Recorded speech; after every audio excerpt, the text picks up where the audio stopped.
So just like an artist can use paintbrushes or crayons or anything really to make their art, clay, if they're doing sculptures, rock, they can chisel out of rock.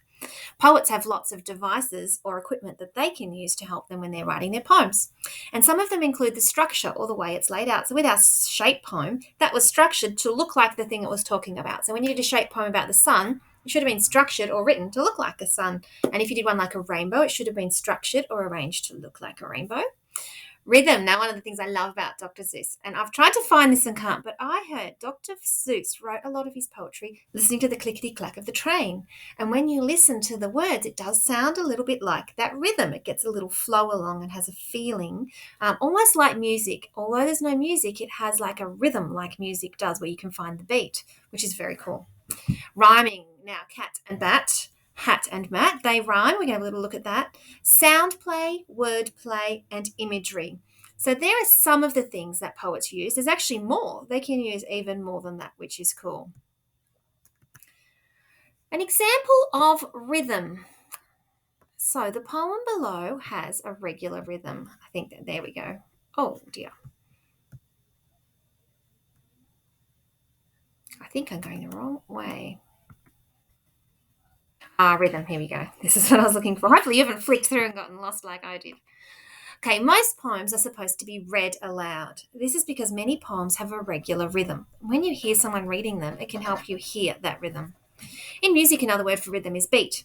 In poetry, another word for rhythm is the meter, which is funny because it might remind you of a maths word, but it's called the meter.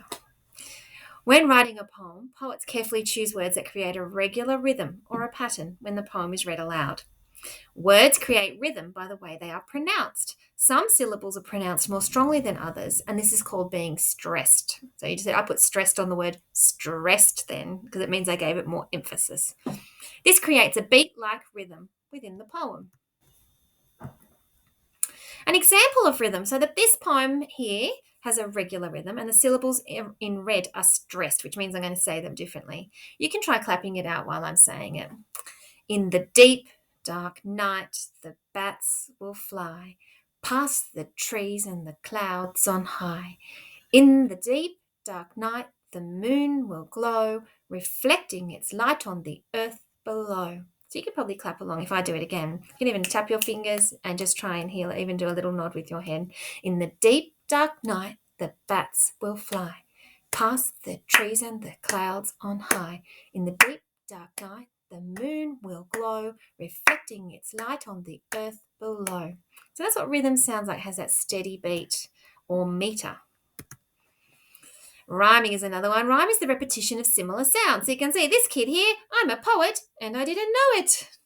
Usually the last word of a line will rhyme with the last word of another line. It's called an end rhyme. The rhyming pattern of a poem describes which end words rhyme with each other. Lowercase letters are used to represent the new sound in the rhyming pattern. Although rhyme is a poetic device, not all poems have a rhyming pattern. So I know some kids that reflected on their poetry for me, reflected on that. They said the thing I learned today is that not all poems rhyme. Some of them do and some of them don't. Acrostic poems don't rhyme. Your shape poem didn't have to rhyme. But that is one of the things. And some of the things we notice in Dr. Seuss is lots of rhyming in his work. The poem below has an example of a rhyming pattern, and you can see this one's called an AABB. So AA means those words are the same pattern, and BB, those words are the same pattern. Every night at 3:30, a friendly alien visits me. He stays until the break of day, then jumps in his ship and flies away. So 3 and me, they go together, and they're described as AA because they have the E on the end. That's their pattern. And the last two, BB, have A on the end, day and away. In the next